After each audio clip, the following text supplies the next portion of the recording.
Call to order Safety and Public Works Committee meeting, June 6th, 2022, 7 o'clock p.m., City Hall Council Chambers. 4 items on the agenda tonight. First of which is an event application, alley closure for Sheps on 6th Elbow Convention. If you want to tell us about it, go ahead, Paul. Thank you, Mr. Chair. So this event has taken place many, many years in a row, and it is very similar to those of years past.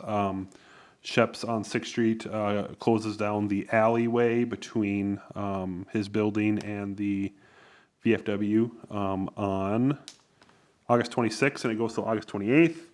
They have a band and a DJ playing outside usually, and they have the area cordoned off. And so basically it's a street dance and other festivities that take place during that.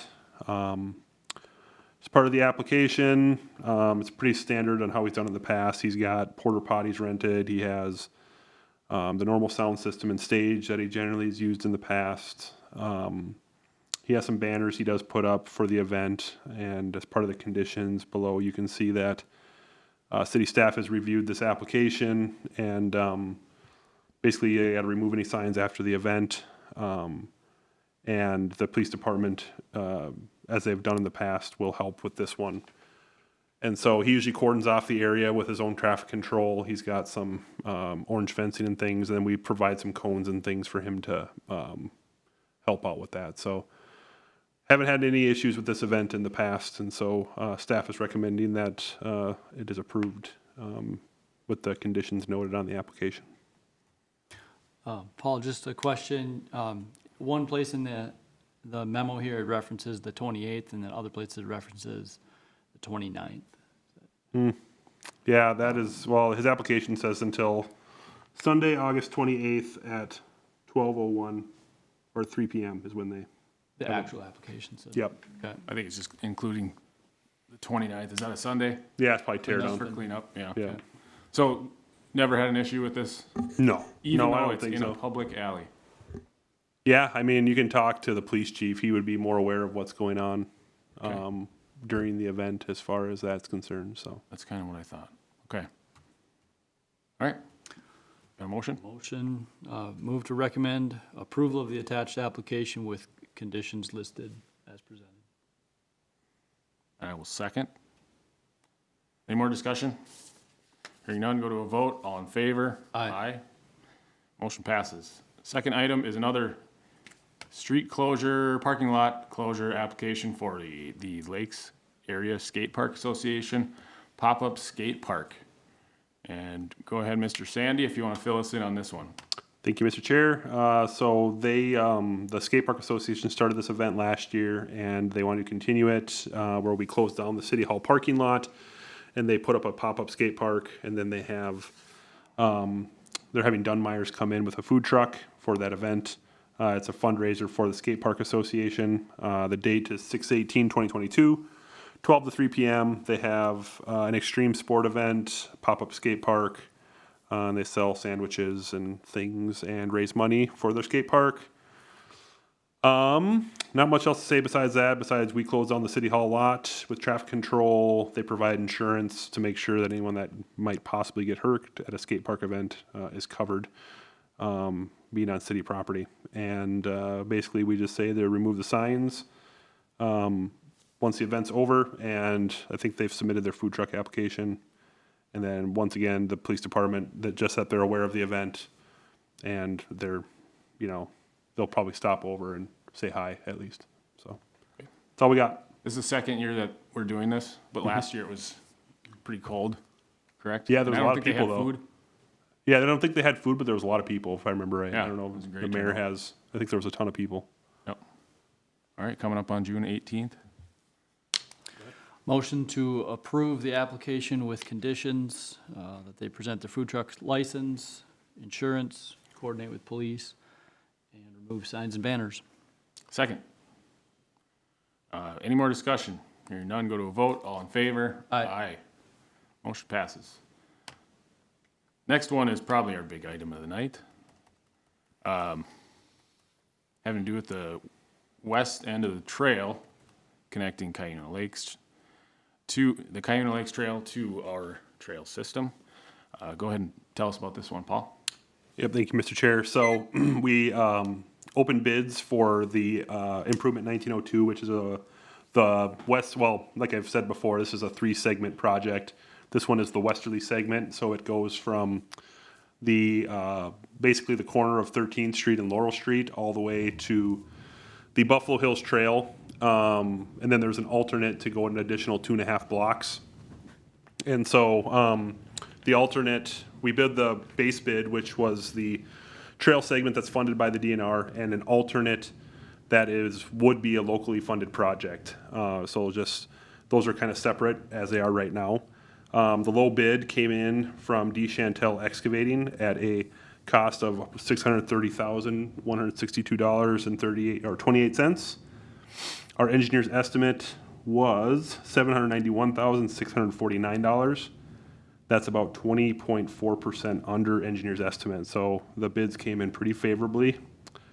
So we did have some discussions with the DNR just to confirm that that alternate one was not an eligible expense, and they did verify that our agreement with them is for the primary segment of the Cayuna Trail, which is everything from basically 28th Street up into the Buffalo Hills Trail. And so that additional 2.5 blocks that we have between Norwood Street and 11th and Norwood Street and 8th, if you can imagine that, is not an eligible expense. The question in front of you all tonight is, we're obviously recommending that we move forward with the base bid of the project from D. Chantel Excavating, but being that the prices did come in pretty favorably, it might behoove the council and the committee to really look at constructing that westerly segment at the same, or that additional 2.5 blocks to connect into our existing trail system yet this year. And so Sean's got it pulled up there. It's everything from the spur line where he's, go back west, Sean, sorry, from right there, all the way over to 8th Street along Norwood. So that's the additional 2.5 blocks we're talking about. That alternate came in, I believe, at right around 197,000. So, you know, it's an additional 200,000, which is probably the sticking point. But being that the bids came in pretty favorably, if the council wants to construct this, I would say right now might be the best time, just from the estimates of cost and not knowing what the future may hold. Maybe prices go down in the future. I don't know what that looks like, but It's really closer to 3 blocks if you look at it. I Yeah. have a tough time swallowing the cost of that at 197,000, but the more I think about it, you're either telling people to turn and go down the trail coming from the NP Center, or giving them the option to go downtown.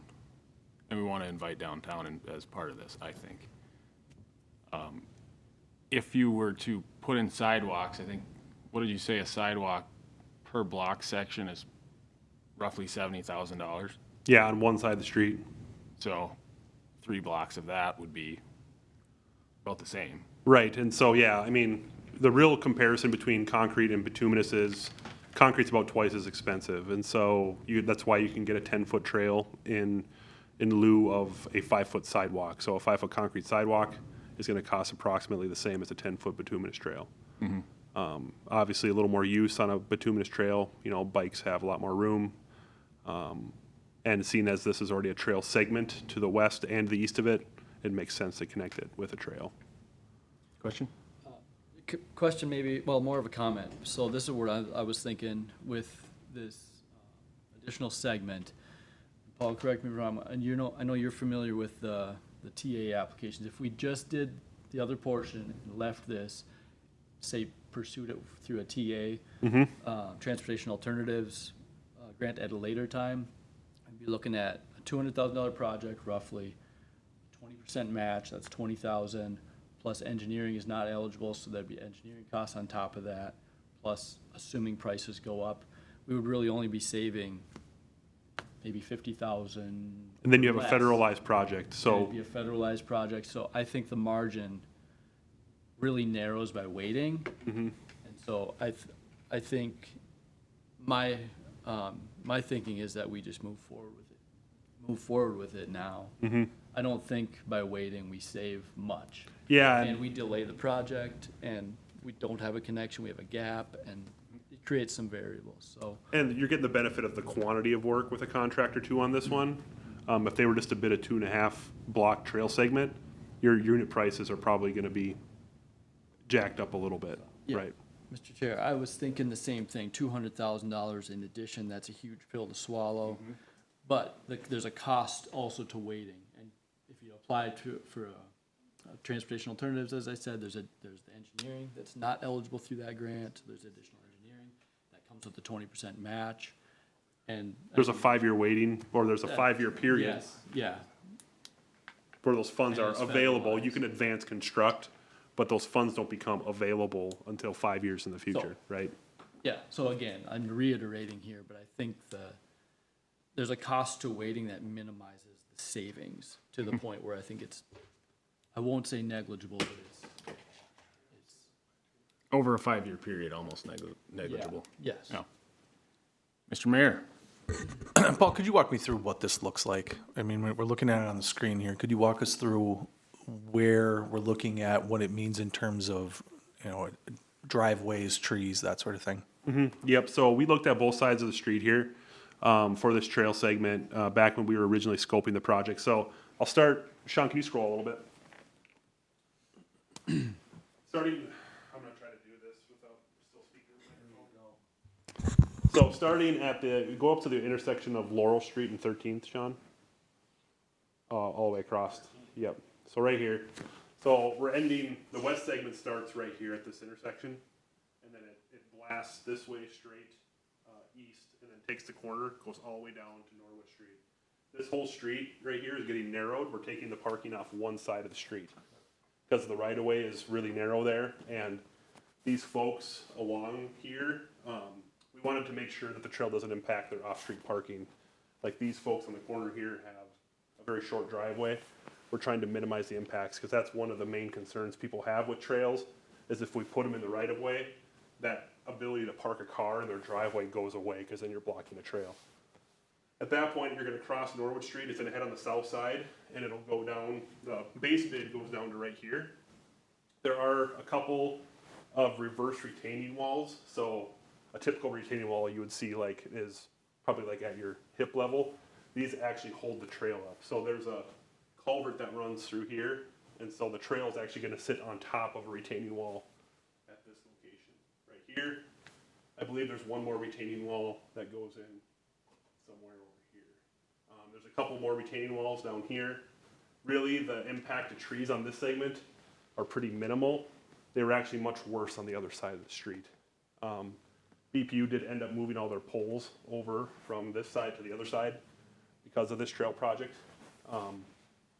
And you can see the impacts on this side of the street were much greater trying to put a trail on. So early on in the game, we decided to go on the south side of Norwood Street, which is a tough corridor to put a trail, but it is constructible, so. Good. And so what I was talking about earlier about if we were to wait, and am I right to think that the TA application would be a potential funding source?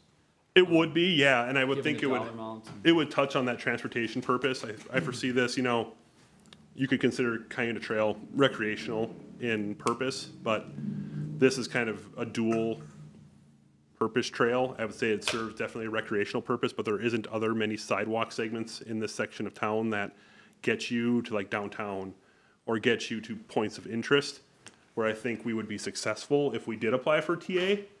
But, there's that chance that both the scale of work we have right now and the amount of time we'd have to wait and the possibility of not being funded, other competitive projects coming in, there's a lot of unknowns there. And I think, Tad, you said it right, where TA would be a great one to go after if you guys elected not to do this, and we would obviously do that.